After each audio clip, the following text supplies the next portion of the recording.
My name is Amelia. I am 31 years old, and I want to tell you about the morning I walked away from everything I thought defined me. It was 3:17 in the morning when the gate agent's voice echoed through the empty terminal. Final boarding call for Flight 442 to Maui. My hands were trembling as I clutched the boarding pass. The paper felt damp, not just from sweat, but from tears that had been falling long before I left the house. Behind me, back in that suburban home 40 minutes away, 32 place settings waited on a table I had carefully arranged for 3 hours the night before. Silver polished, napkins folded, chairs set in perfect symmetry. The turkey I was supposed to start preparing an hour earlier still sat in the refrigerator, frozen as solid as the way my heart had been for the last 5 years. My phone buzzed in my pocket, a message from my husband Ethan. "Hope you're up cooking, babe. Mom's already asking about the timeline." I looked at the screen, felt my chest tighten, and then switched the phone off. That single act felt more daring than anything I had done in years. When I stepped onto the plane, it was not just a vacation I was boarding. It was an escape from a role that had been strangling me piece by piece.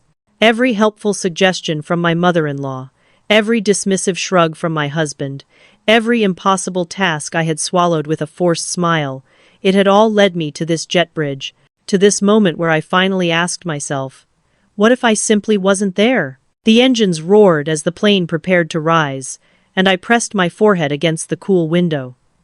City lights glittered below, fading as we climbed into the darkness. Somewhere down there, Vivian, my mother-in-law, was expecting her perfect Thanksgiving feast at 2 in the afternoon.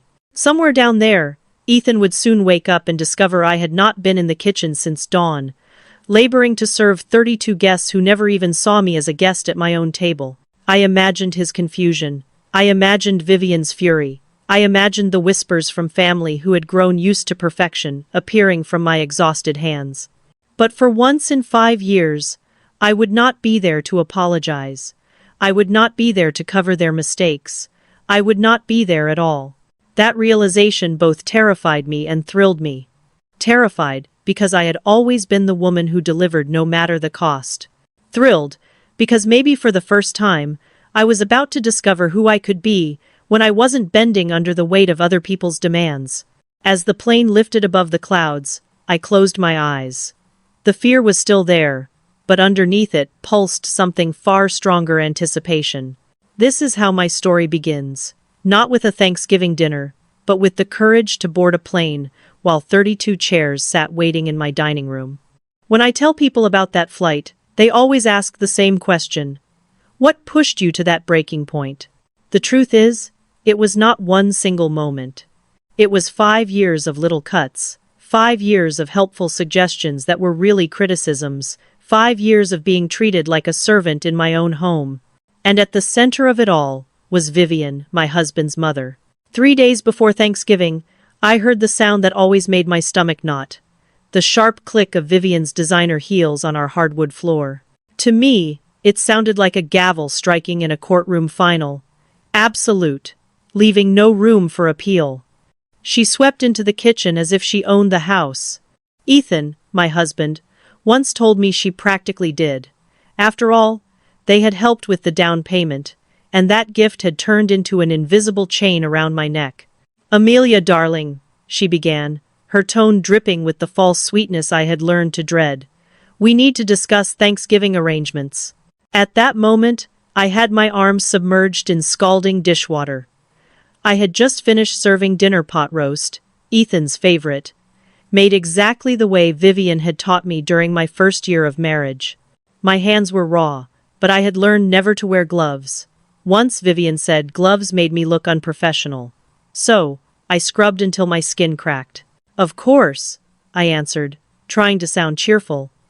My husband looked up from his phone long enough to exchange a silent glance with her. It was the same glance I had seen 1,000 times, one that excluded me completely, as if I were a child not to be trusted with grown-up conversations. Vivian pulled a folded piece of paper from her purse and set it on the counter with the gravity of someone presenting evidence in court. "The guest list for Thursday," she announced. I dried my hands and opened the paper. The names spilled down the page like a never-ending scroll.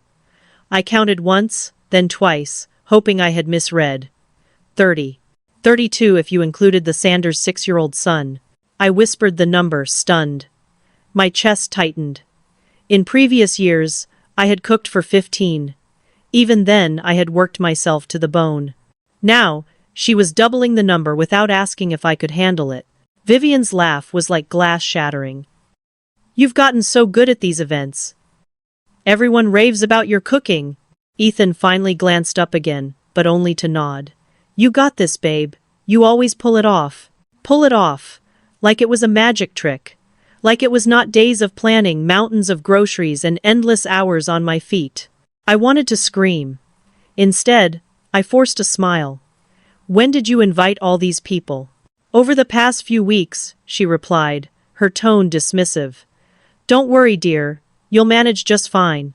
But I was worried. Not just about cooking for 32 people. Not just about the endless dishes.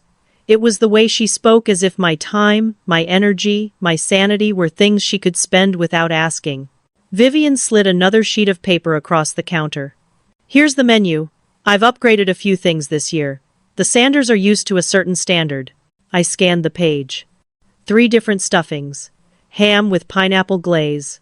7 side dishes. 4 desserts, including a homemade pie crust because store-bought simply would not do. Fresh bread rolls. Cranberry sauce from scratch. My hands trembled. Vivian, this is too much for one person. Nonsense, she waved away my protest. You're perfectly capable. Besides, Ethan will help. I turned to my husband, desperate for support. He did not even look up from his phone. I'll carve the turkey and open wine bottles, he said casually. Carving the turkey, opening wine bottles. That was his idea of help. I swallowed my anger, but something shifted inside me. A cold realization. They were not asking me to host Thanksgiving. They were demanding it, without care for what it cost me. Looking back, that moment was a turning point. Not because of the guest list, or even the insane menu. It was because I realized my name was not on that list. I was not considered a guest at my own table. And that hurt more than any raw hands or sleepless nights ever could. Before I go deeper, tell me, have you ever felt invisible in your own family? Leave a comment below.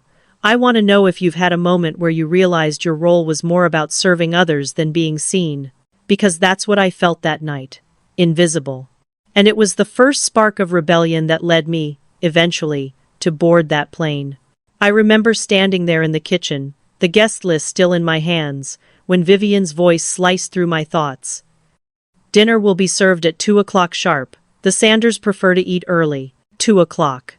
That meant I would have to begin cooking by 4 in the morning, maybe earlier, just to stand a chance. I repeated the time out loud, hoping Ethan would notice the panic in my voice. He didn't. He was scrolling on his phone again. Vivian looked at her expensive watch, then at me. Her lips pressed into a line of authority. Yes, 4 o'clock. Maybe 3:30. If you want everything perfect. Perfect. That word had become my prison. For years I had been striving to meet her impossible standards. Every dish was a test. Every detail a chance to prove that I was good enough to be part of their family. Ethan finally looked up. Yeah. Make sure it's perfect this time. The stuffing was a little dry last year. I froze. The stuffing. The same stuffing I had made while juggling 6 other dishes, while he watched football and Vivian held court in the living room. The same stuffing everyone else had complimented. And yet, in his eyes, it had been imperfect. I forced the words out. Of course. I'll make sure everything's perfect. But inside, something cracked. That night, after Vivian left and Ethan fell asleep, I sat alone at the kitchen table with a calculator and the menu. I tried to work out the timing, the oven space, the logistics. The math did not add up. It was impossible. I stared at the guest list again, and that's when I noticed it. My name was not there. 32 names. But not mine. I was cooking for 32 people, and I wasn't even considered a guest. That realization hit harder than any criticism. I wasn't family. I was labor. I was convenience. And then my eyes caught something else. Ruby's name was missing. Ruby, Ethan's cousin, who had been at Thanksgiving every year since I married into the family. She had recently gone through a divorce. I called her. "Ruby, are you coming this year?" Her voice was hesitant. "Number Vivian called. She said since I'm single now, maybe it would be better if I spent the holiday somewhere more appropriate." Somewhere more appropriate. As if divorce made her unworthy of a seat at the table. When I hung up, I sat in the dark, staring at the list through a blur of tears, and I realized Ruby's story was mine, waiting to happen. The moment I stopped being useful, the moment I stopped meeting their impossible standards, I too would be erased. That thought terrified me. But it also woke me up. Because I saw my future, and it wasn't one I could survive. I lay in bed that night, listening to Ethan's steady breathing beside me. I thought about the years I had sacrificed. About the hours I had poured into dinners no one truly appreciated. About how I had trained them to see me this way, by never saying no, by always smiling, by making the impossible look effortless. It was the first time I allowed myself to admit the truth. I wasn't indispensable. I was invisible. And invisibility was killing me more than exhaustion ever could. I stared at the ceiling and wondered how many more years could I endure like this? How many more Thanksgivings would I lose myself completely? The answer whispered back in the silence. Not one more. The next morning I woke before dawn, not to cook, but to breathe. For the first time in years I admitted to myself that something had to change. And once you allow that thought in, even just a flicker, it's impossible to go back. That was the night I began imagining a life where I was not the invisible cook in someone else's story, but the main character in my own. And once that vision took hold, there was no turning back. The house was quiet that night, but inside me a storm was building. I could not shake the image of Ruby cut out of the family gathering the moment her life no longer looked picture perfect. If Vivian could erase her so easily, how long before she erased me too? The next morning, I dragged myself out of bed early. Not because I wanted to, but because the shopping had to be done. The grocery store at 6 o'clock was harshly lit and almost empty. My cart groaned under the weight of 3 turkeys, 2 hams, and pounds upon pounds of vegetables. Every item I tossed into that cart felt like another stone tied around my neck. When I reached the checkout, my hands shook as I slid the credit card. Ethan would see the charge later. He would comment about the expense, maybe even complain, though he had not lifted a finger to help. Behind me, our neighbor Mrs. Suzanne placed a single bag of coffee and muffins on the counter. She looked at my overflowing cart with wide eyes. "Big dinner this year?" "Thanksgiving for 32, I replied, forcing a laugh. "By yourself?" she asked, her tone a mix of shock and pity. "My husband will help," I said automatically. But the words felt bitter in my mouth. She studied me for a moment, then shook her head gently. "Honey, that's not help. That's watching someone drown while standing on the dock." Her words pierced me. I carried them home, heavier than any bag of groceries. By noon, my kitchen looked like a war zone. Every counter was covered with ingredients. Pots clanged, knives chopped, timers beeped. My back ached, my hands stung from washing, and I had eaten nothing but a handful of crackers. Ethan wandered in, still in his pajamas, coffee in hand. He sniffed the air like he was visiting a bakery instead of his own home. "Wow, you're really going all out this year. Smells good already." I bit my tongue, but my chest tightened. I asked him to help me stuff the turkey. My hands coated in breadcrumbs and raw egg. He checked his watch. "Actually, I promised the guys I'd meet them for golf. Pre-holiday tradition, you know." "Golf." He kissed the top of my head like a child patting a pet, and said he'd be back in time to help with the heavy lifting. Then he left. I stood there, elbow deep in a bird that weighed more than my youngest niece, and realized I was alone. Completely, utterly alone. That evening Vivian called. Her voice carried the same cool authority as always. "Just checking in, dear. How are preparations?" I stared at my bleeding hands, the mountain of dishes, the disaster zone of my kitchen. "Fine," I lied. "Oh, wonderful. By the way, the Sanders boy has a severe nut allergy. Life-threatening. You'll need to redo anything that contains nuts." My stomach dropped. 3 of the dishes I had already prepared contained almonds or pecans. Which ones should I? You'll figure it out. You're so good at these details. See you tomorrow, dear. She hung up before I could even breathe. I collapsed into a chair, staring at the chaos. My chest felt tight, like a dam about to burst. I had given 12 hours of my body and soul that day, and all I got was a last-minute warning about a child's allergy and a casual dismissal of my effort. Something cracked inside me. Not a clean break, just the first fracture, but I knew it would not hold forever. When Ethan returned later, smelling of beer and grass, he asked cheerfully, "How'd it go, babe? Everything ready?" There was no recognition of my exhaustion, no gratitude, just assumption. And in that moment, I saw it clearly. I was not his partner. I was the machine that made his life easier. But machines can break. And mine was about to. That night, after Ethan drifted off to sleep, I sat at the kitchen table, surrounded by chaos. My hands were raw, my back throbbed, and I had never felt more invisible. I whispered to myself, "This can't go on." The numbers ran through my mind like a cruel equation. 3 turkeys, 2 hams, 7 sides, 4 desserts, 16 hours of active cooking. 1 pair of hands, mine. I stared at the guest list again. 32 names. Not mine, not Ruby's. It wasn't a family dinner. It was a performance staged by Vivian, executed by me, and applauded by people who never thought to ask how much it cost. At 2 in the morning, I finally lay down, but sleep refused to come. My alarm was set for 3:30. That meant less than 90 minutes of rest before the marathon began. But instead of closing my eyes, I kept replaying the same thought. What would happen if I just didn't get up? That question lingered, haunting and liberating at the same time. When my alarm buzzed, I silenced it. I sat in the dark, listening to Ethan's steady breathing. I imagined 32 people arriving to an empty table, Vivian trying to explain the disaster, Ethan scrambling to cover for me. I imagined the whispers, the judgment, and for the first time, it didn't scare me, it thrilled me. The thought grew louder with every passing second. I don't have to do this.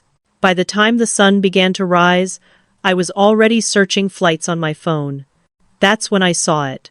A last-minute Thanksgiving getaway to Hawaii. Departure 4:15 in the morning, return Sunday. Limited seats.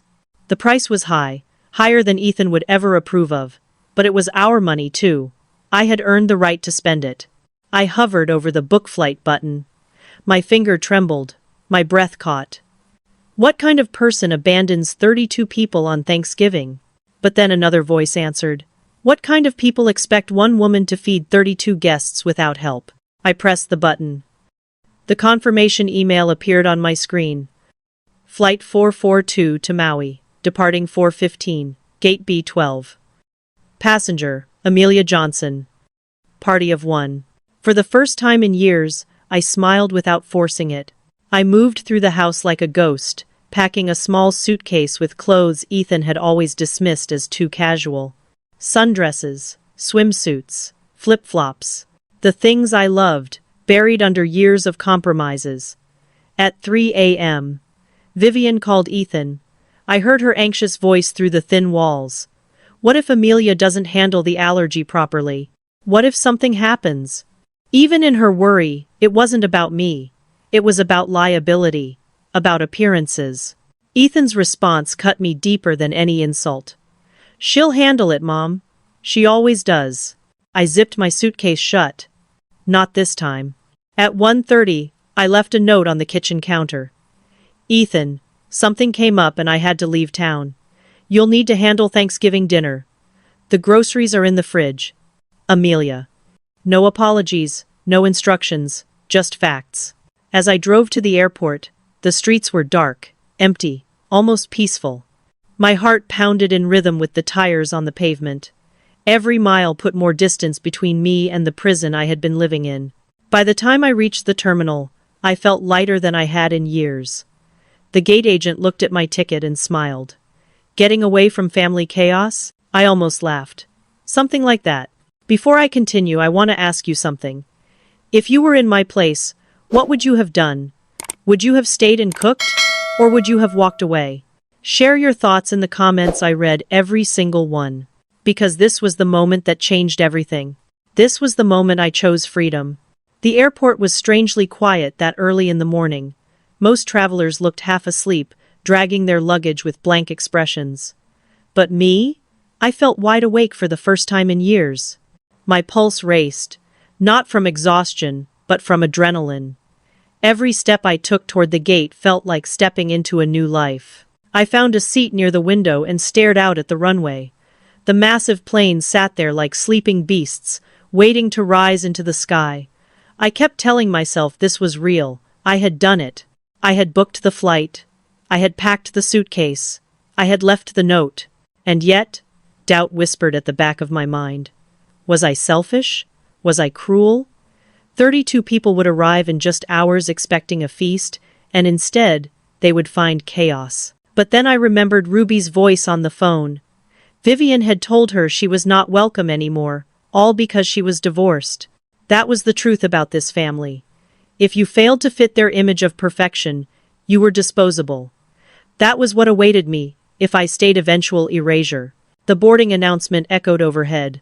Flight 442 to Maui is now boarding. I clutched my boarding pass, my fingers trembling, but I stood anyway. As I walked down the jet bridge, I imagined Ethan waking up. He would pad into the kitchen, expecting to find me already cooking, covered in flour, rushing between ovens and counters. Instead, he would find silence. He would find a note. And for once, the problem would not be mine to fix. I stepped onto the plane, slid into my seat, and pressed my forehead against the cold window. The engines hummed, the ground crew bustled, and then, slowly, we pulled away from the gate. The city lights sparkled below as we rose into the darkness. I thought of Vivian, arriving later in the day with her perfectly pressed outfit and sharp heels, expecting her kingdom to be in order.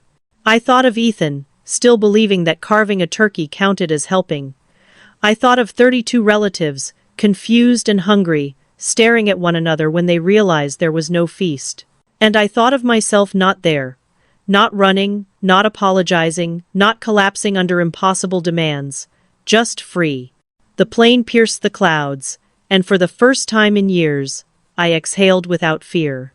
Hours later, I was in Hawaii. The air was warm and sweet, filled with the scent of plumeria. Palm trees swayed as I walked out of the airport with my small suitcase. It felt surreal, like stepping into someone else's dream. At the hotel I checked in under my own name, Amelia Johnson, not Ethan's wife, not Vivian's daughter-in-law, just me. Seeing that name alone on the reservation screen sent a shiver through me. In my room, I opened the balcony doors. The ocean stretched endlessly, waves crashing against the shore. The sky was a canvas of gold and blue. I stood there barefoot, feeling the breeze on my face, and whispered aloud, I did it. I spent that day wandering the beach, eating coconut shrimp at a small cafe, and letting the sand bury my feet. My phone buzzed constantly in my bag calls, texts, frantic messages, but I ignored them. For once, their panic was not my burden. At sunset, I finally turned the phone back on. 17 missed calls from Ethan, 8 from Vivian, messages from relatives I hadn't spoken to in months. Some were filled with concern. Are you safe? Please let us know you're okay. Others dripped with anger. You ruined Thanksgiving. You embarrassed us all. I scrolled through them with detached curiosity. It felt like reading about a stranger's life. Because for the first time in 5 years, I had a life of my own. That night, I sat by the hotel pool with a drink in my hand, watching the stars come out. The water glowed with reflected light, the air hummed with distant music, and I thought, this is what freedom feels like. I had no idea what awaited me when I returned. But I knew one thing for certain. I would never go back to being invisible again. By the time the sun rose over Hawaii, I was eating breakfast on the balcony, the ocean shimmering like glass before me. Meanwhile, back home, Ethan was probably waking up to silence. Normally, by 7 o'clock, the smell of roasting turkey would have filled the entire house. This year, nothing. Only an empty kitchen, and the note I had left behind. I could picture his face as he unfolded it, reading my simple words. Something came up. You'll need to handle Thanksgiving dinner. The groceries are in the fridge. I hadn't apologized. I hadn't explained. For the first time in my marriage, I had said only what was necessary, and nothing more. What happened next I could only imagine. But I know Ethan. He would panic. He would call me again and again, convinced there had been a mistake. He would reach out to his sister Carmen, hoping she knew where I was. And sooner or later, the truth would start to sink in. This time I wasn't coming to the rescue. I sipped my coffee slowly, savoring the peace. The pool below sparkled with tourists lounging, laughing, living lives free of my burdens. And yet, in the back of my mind, I could feel the tension brewing in my absence. I could almost hear Vivian's voice when Ethan finally told her. Impossible. Amelia would never abandon Thanksgiving. She's too responsible. But I had abandoned it. I had abandoned them. And for once, I didn't feel shame, I felt power. Meanwhile, the messages kept piling up. Ethan's tone shifted with each one. First, confusion. Amelia, what's going on? Whose emergency? When are you coming back? Then anger.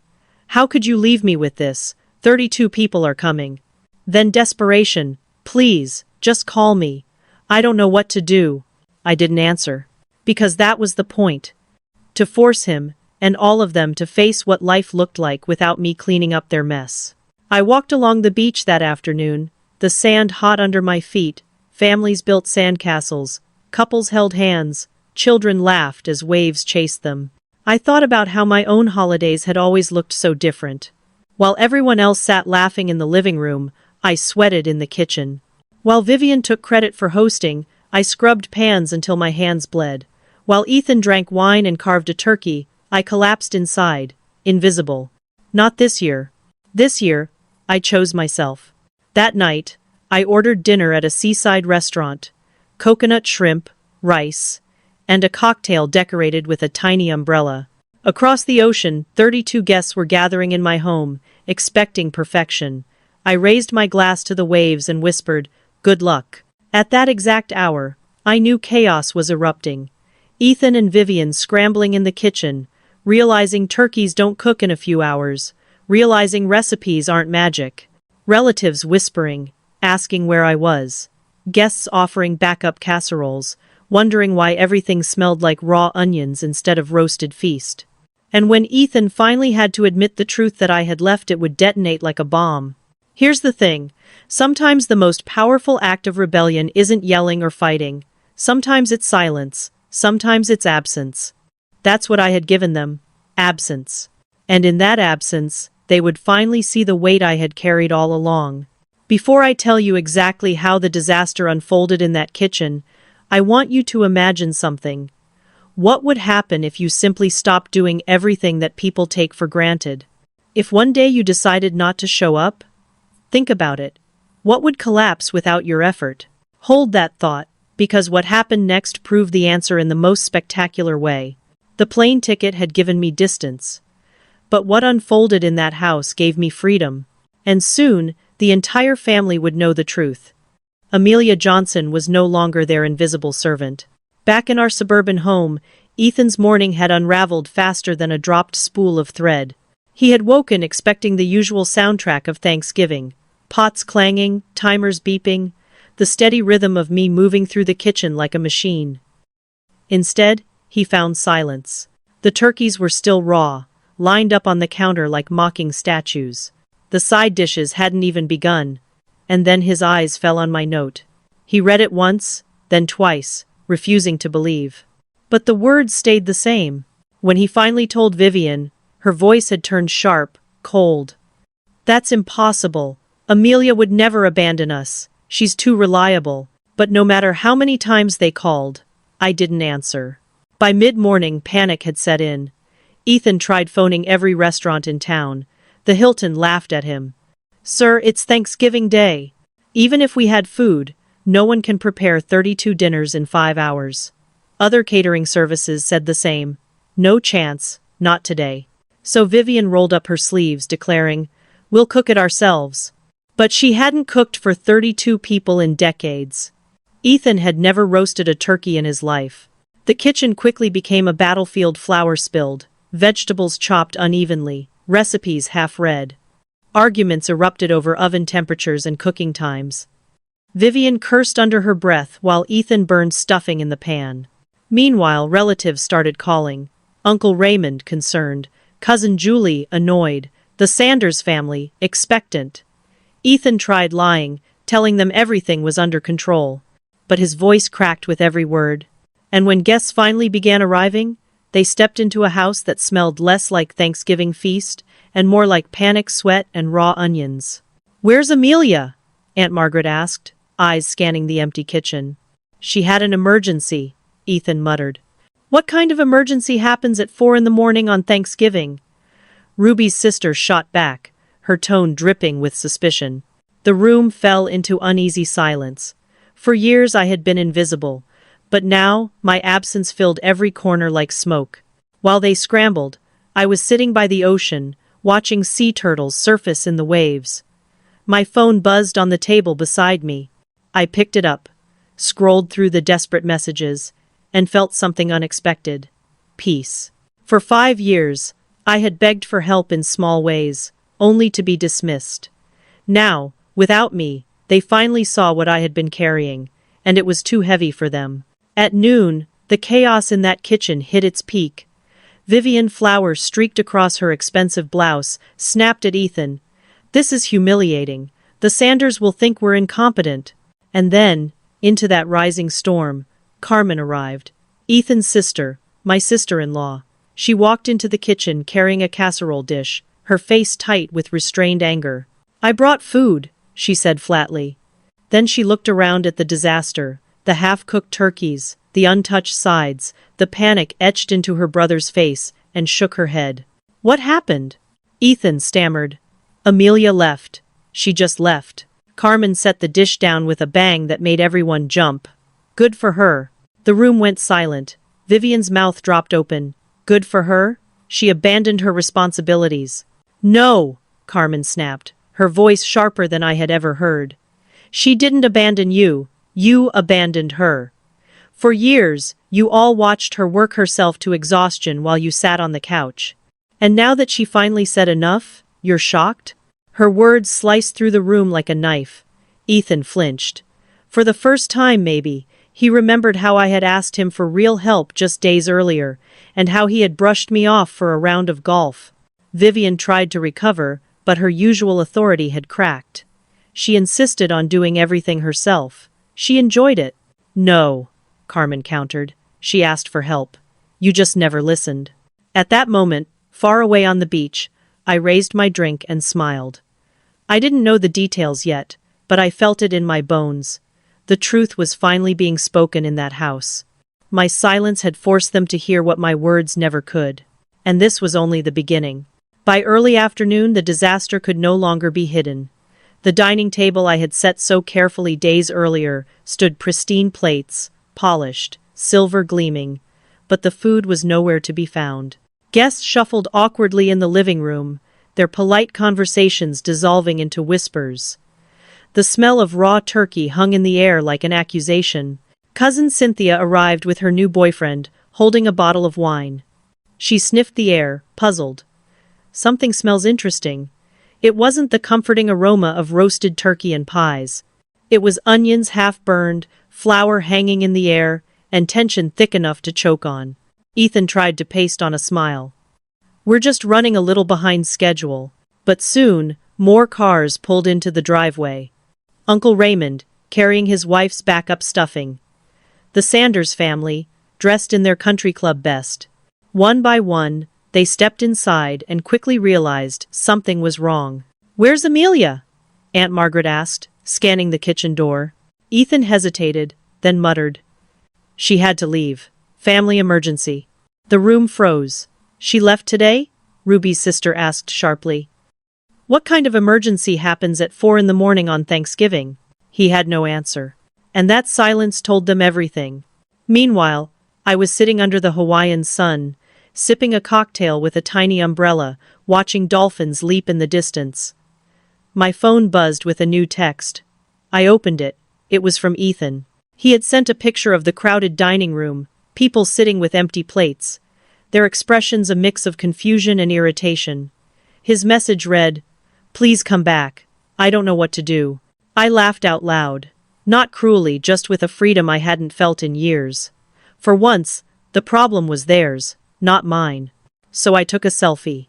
Me in a yellow sundress, hair loose, the ocean behind me, my face glowing with peace. Then I typed back, "Thanksgiving dinner in paradise. Tell Vivian the turkey is her problem now." And I hit send.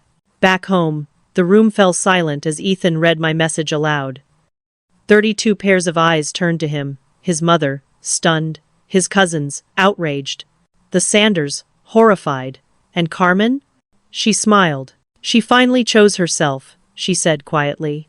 Vivian's face flushed with fury. "Unacceptable. Absolutely unacceptable.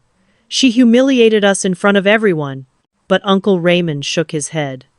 "Number. She showed us what happens when you expect one woman to carry the weight of 32 people by herself." For once, Vivian had no sharp retort.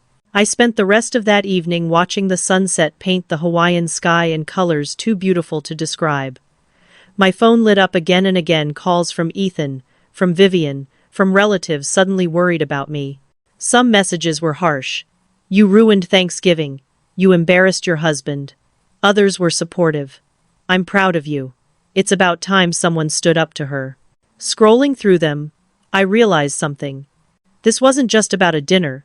It was about years of being taken for granted, and my absence had finally forced everyone to see it. Now I want to ask you something.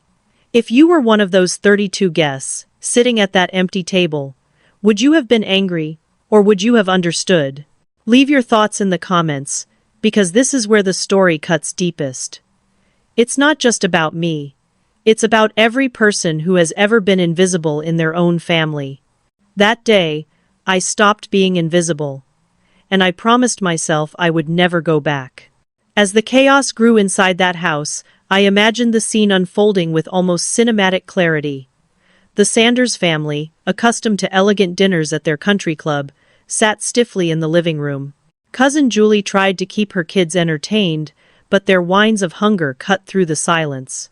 Uncle Raymond, bless him, was already in the kitchen, attempting to carve a half-raw turkey into smaller pieces, insisting that cooking them in parts would speed up the process. Vivian, once the queen of composure, had flowers streaking her cheeks and panic in her eyes. For the first time in years, the family saw her not as the flawless hostess, but as someone scrambling, exposed. Ethan stood beside her, sweat dripping down his temples, a phone in his hand, and no solutions left. By 1 o'clock, the truth had settled over the room like a fog. There would be no Thanksgiving feast, not today, not the way Vivian had promised. And it was all because I had chosen not to break myself in half for them. Meanwhile, in Hawaii, I sat at a seaside restaurant with my bare feet in the sand, a plate of coconut shrimp and rice in front of me, a cold drink sweating in my hand. Around me, strangers laughed, couples clinked glasses, children played tag in the surf. For once I was not a servant, not a cook, not invisible. I was Amelia. A woman alone, free, unapologetic. My phone buzzed again. This time, it was Carmen. I hesitated before answering. "Amelia," she said, her voice low but steady. "You don't need to explain. I just want you to know I get it. I'm proud of you." Those words made my eyes sting with unexpected tears. "Someone finally understood," she continued. "They're all falling apart without you. And maybe that's exactly what they need." I whispered, "Thank you," and hung up. Back home, the family descended further into chaos.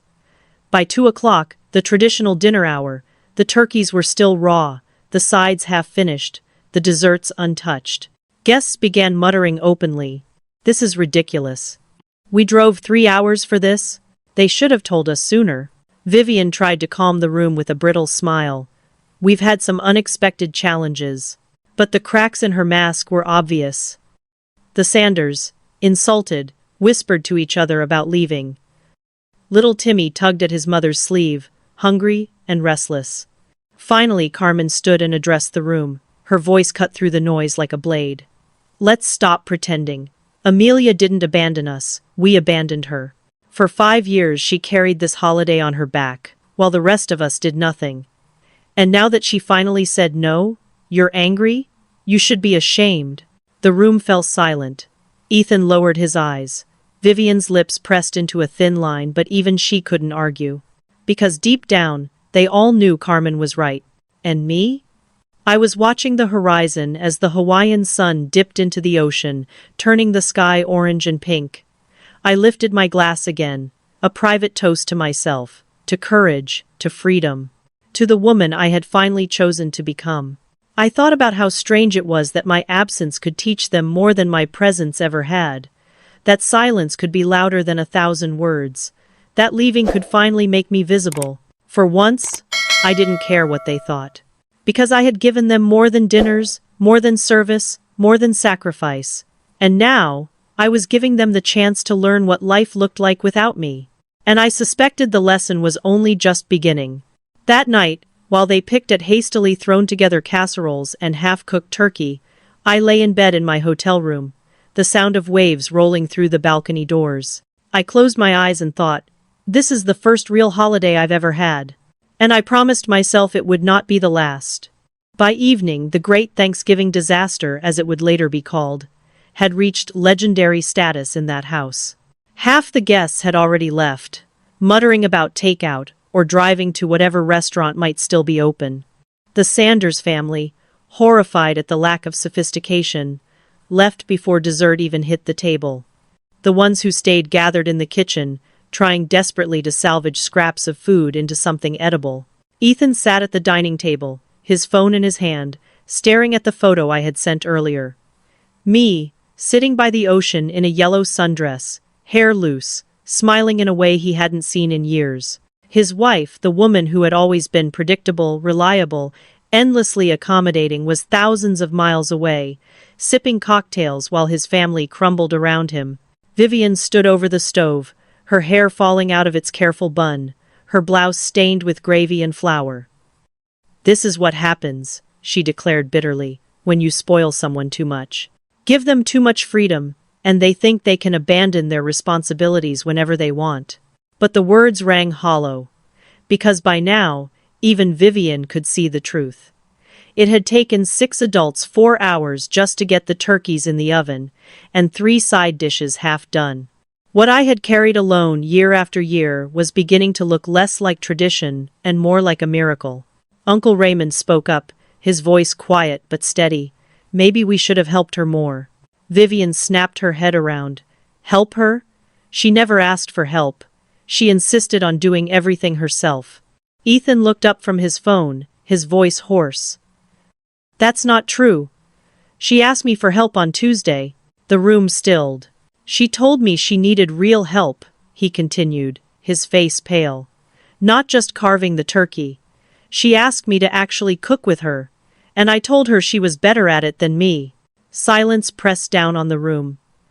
For the first time, Ethan admitted what he had ignored for years, that my exhaustion had been visible, and he had chosen to look away. And then Carmen's voice cut through the quiet. She stood in the doorway, arms crossed, her expression sharp as glass.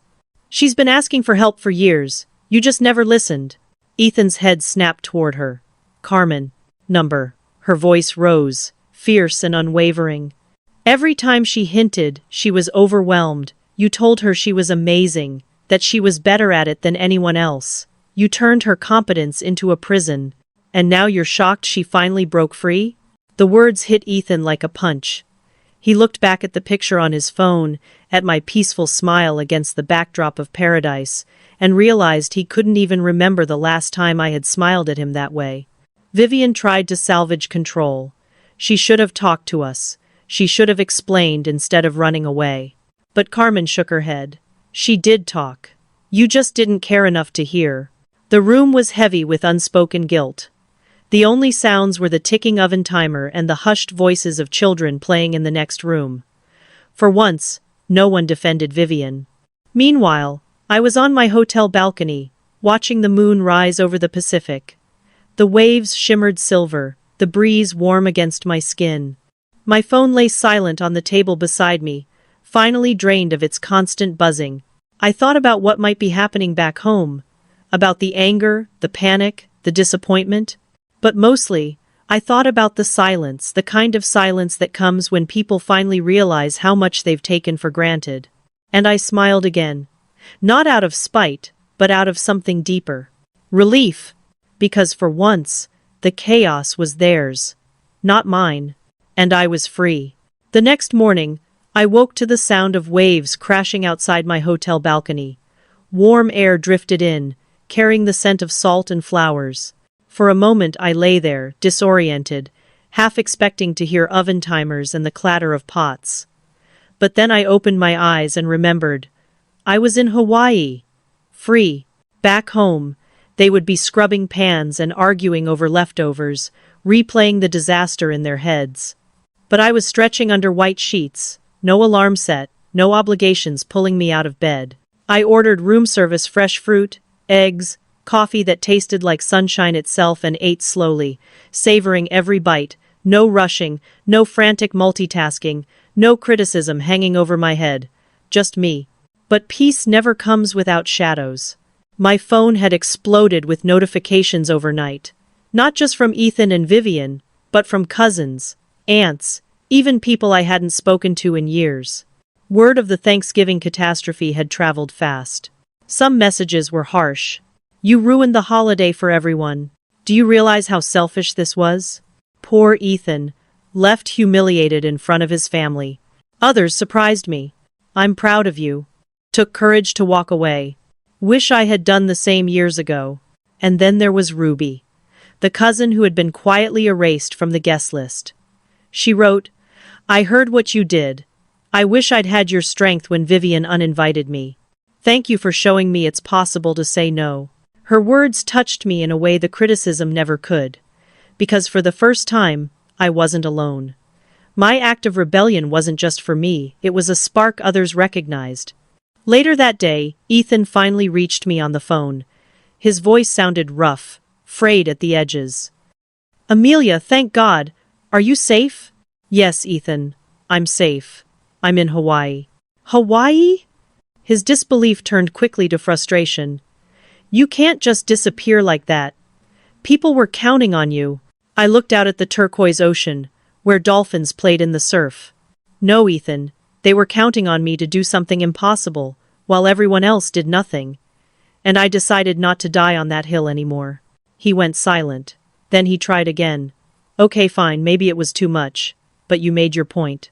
Come home. We'll talk about how to make next year easier. Maybe hire someone to help serve. I almost laughed. Serve? Ethan, it's not about serving. It's about cooking. About carrying the entire burden while everyone else sits with their wine glasses. Do you even know how many hours I worked last week to prepare that dinner? I don't know. A lot? 37 hours. And you? You gave me one. Carving turkey. Opening wine bottles. That's what you call help. His silence was heavy. Finally, he whispered. So what do you want me to do? I closed my eyes. I want you to see me, Ethan, not as the machine that makes holidays happen, but as your partner. Someone with limits. Someone who deserves help, respect, and love. Can you do that? He didn't answer right away. And that silence told me everything. That evening, I walked along the beach at sunset, the sand cool beneath my feet. Families played in the waves, couples held hands, strangers laughed together. And I thought, this is what I've been missing. Life outside the prison of expectations. I knew hard conversations were waiting for me back home. I knew Vivian would never forgive me easily. I knew Ethan might not change. But I also knew something else. I was never going back to who I had been. And what happened when I finally returned home? That's where the story takes a turn no one expected. The flight back to reality was turbulent, both in the air and inside my heart. Storm clouds tossed the plane, and I clutched the armrest as my phone buzzed to life after hours in airplane mode. Notifications poured in like an avalanche, missed calls, voicemails, texts stacked one after another. Ethan, Vivian, cousins, even acquaintances who'd somehow caught wind of what had happened. I scrolled quickly. Vivian's message, We need to have a family meeting about your behavior. This cannot happen again.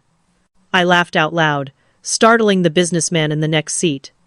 A family meeting. As if I were a teenager who had broken curfew instead of a grown woman who had finally drawn a line. When I landed, the terminal was chaos with holiday travelers lugging their bags, but my reflection in the window caught me off guard. I stood straighter. My face looked lighter, less strained. Hawaii had changed me. I wasn't walking back into that house as the same Amelia who had left. Ethan waited at baggage claim. He looked worn down, his shirt wrinkled, eyes shadowed from sleepless nights. When he saw me, relief flashed across his face. "Hi," he said softly. "Hi." We stood there, awkward, like strangers who used to know each other. He asked about my trip. I answered simply. It was exactly what I needed. The old me would have rushed to soften the moment, fill the silence with apologies and reassurances. Not anymore. The drive home was quiet. Ethan tried small talk, but I gave short answers. I wasn't cruel. I was just done carrying the weight of his comfort. When we pulled into the driveway, the house looked exactly the same from the outside. But I knew the inside held 5 years of resentment, exhaustion, and unspoken truths waiting to surface. That evening, while cooking a simple dinner for the two of us, grilled chicken, vegetables, nothing elaborate, Ethan finally asked the question that had been gnawing at him. "So what happens now?" I set down my spatula and faced him directly. "Now, we figure out if our marriage can survive me having boundaries." He blinked. "Boundaries?" "Yes. I will never cook for 32 people alone again. I will not sacrifice my health and sanity for your mother's social ambitions. If Vivian wants a production, she can cook it, or hire caterers, or accept that holidays don't need to be grand performances." His face went pale. "Vivian will never agree to that." "Then Vivian will have to adjust, because I'm not bending anymore." He stared at me, and for the first time in years, I think he realized I was serious. Later that week, Vivian came over, heels clicking against the floor like a judge's gavel. She pushed past me into the living room, sitting as if she owned the house. "We need to talk," she announced, her voice sharp. I sat across from her, calm, steady. She launched into her speech. "What you did was unacceptable, absolutely humiliating. Do you have any idea what people are saying about us at the country club?" I nodded. "I imagine it was very stressful. I'm sure it was hard for everyone to suddenly handle responsibilities they had ignored for years." Her eyes narrowed. "You insisted on doing everything yourself. You never asked for help. You enjoyed being in control." I held her gaze. "Vivian, I asked for help dozens of times. I suggested potluck gatherings. I told Ethan I was drowning. Every time, I was dismissed. You praised my competence while ignoring my exhaustion. You turned me into a servant, not family." Her composure cracked. "Adults communicate their needs, Amelia. You're right, and I'm communicating mine now. I will never be your unpaid caterer again. If you want 32 guests, you handle it. If not, keep the gathering small. But don't ever expect me to break myself to keep up appearances." Vivian's mouth tightened. "Hudson will never support this. Then Hudson and I will decide if our marriage survives. But make no mistake, Vivian, this ends now." We locked eyes. For once, I didn't flinch. And for the first time in 5 years, she realized she had no power over me. But what Ethan chose to do next, whether to stand beside me or hide behind his mother, would decide everything. And that was the battle still waiting to be fought. The days after Hawaii felt like walking on fragile glass. Ethan and I circled one another carefully, both of us aware that the Thanksgiving disaster had cracked something deep in our marriage. He looked at me differently now, sometimes with guilt, sometimes with confusion, often with fear. Fear that the woman he had taken for granted was gone, replaced by someone he didn't quite recognize. One evening, while I was making a simple dinner, I finally asked him the question I had been holding inside. "Ethan, do you think what happened was my fault?" He hesitated, eyes flicking to the floor. "You were the one who left." "That's not what I asked." My voice was steady but sharp. "Do you believe it was my fault that 32 people sat at an empty table?" He opened his mouth, then closed it. At last, he muttered. I guess you could have handled it differently. I set down the pan and turned to face him. How should I have handled it? I told you I was overwhelmed. I asked for real help. Do you remember what you said? He swallowed hard. You were better at it than me. I nodded slowly. So 37 hours of work fell on me. And you gave 1 hour, carving turkey and opening wine bottles? Do you see the problem now? He went silent. The weight of his neglect seemed to finally sink in. A week later, Vivian returned, uninvited, demanding another confrontation. Her heels clicked like a metronome of disapproval as she entered my living room. She launched into her usual script. I was selfish. I embarrassed the family. I ruined traditions. This time, I didn't shrink. You don't get to rewrite history, Vivian, I said calmly. I asked for help. I suggested smaller gatherings. You ignored me because it was easier to pretend I was a machine. I will not play that role anymore. Her eyes burned with fury. You would destroy your marriage over a holiday dinner? No, I replied. I would end my marriage over being invisible. Thanksgiving was just the proof of a bigger problem. I matter. My time matters. My health matters. And if you or Ethan can't see that, then yes, my marriage will not survive. For once, she was speechless. She gathered her purse and left without another word. That night, Ethan and I sat at the table, the air heavy between us.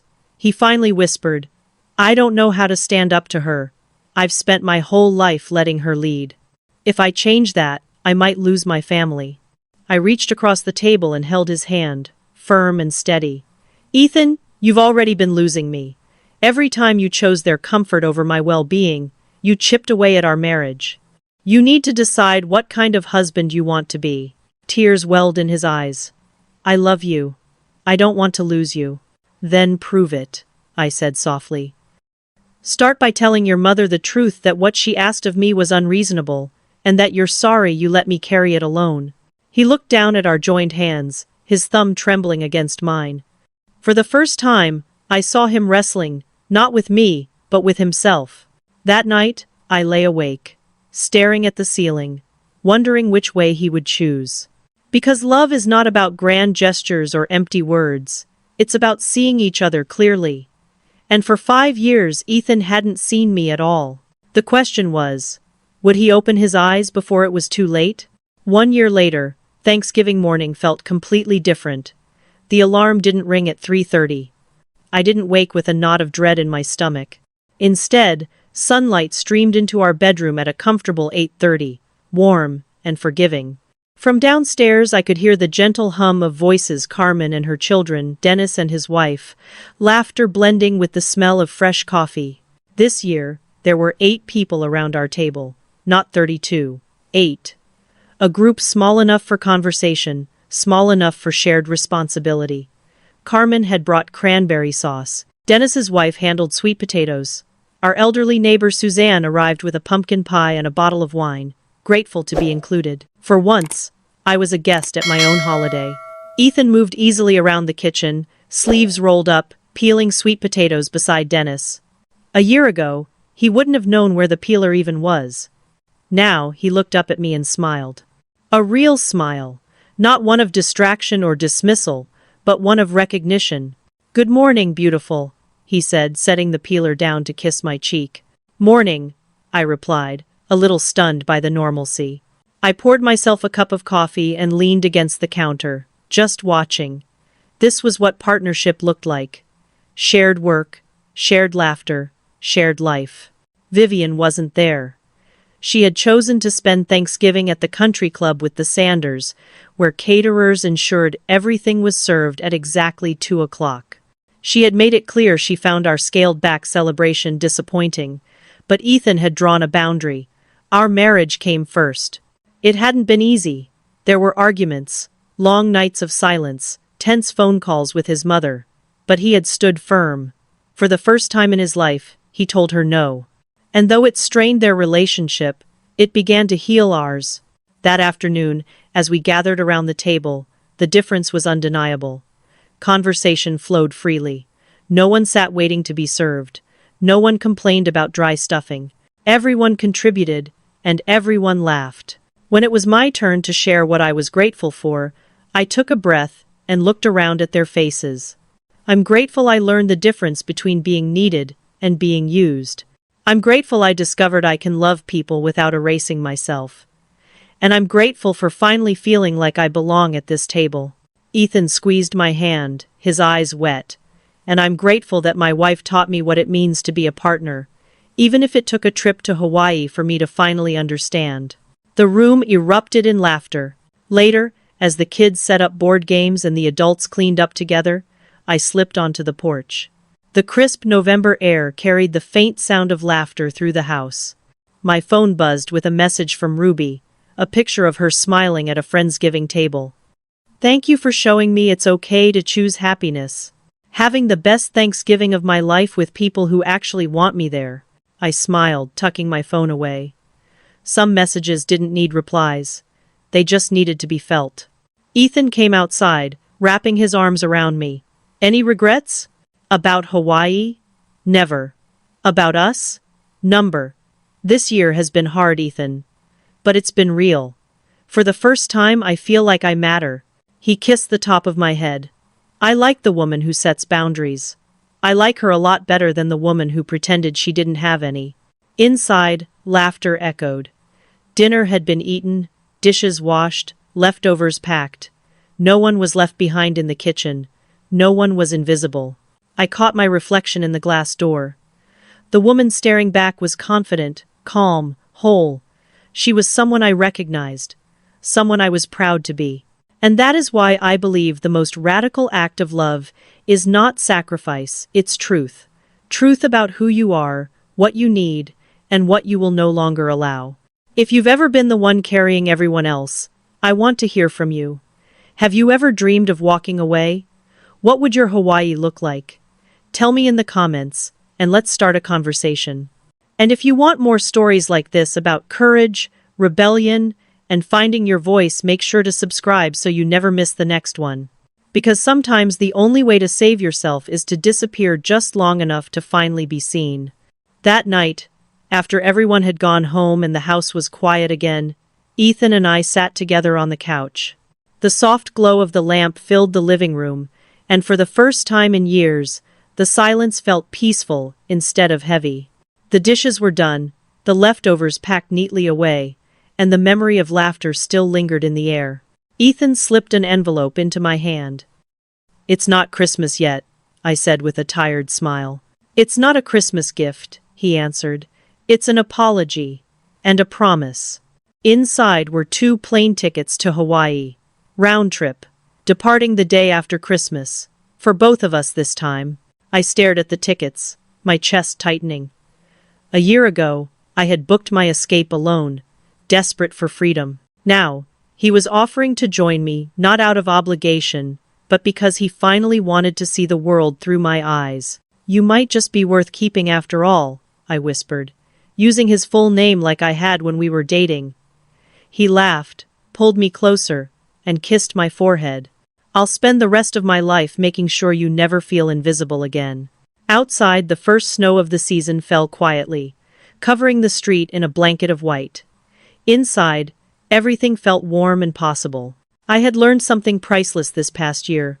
Love is not measured by sacrifice, but by recognition. It isn't about disappearing for others, it's about standing tall and being seen. And sometimes, the bravest choice you can make is simply refusing to vanish into the background. That night, as I drifted off to sleep beside Ethan, I knew I had chosen myself. And in choosing myself, I had finally found the kind of love I deserved.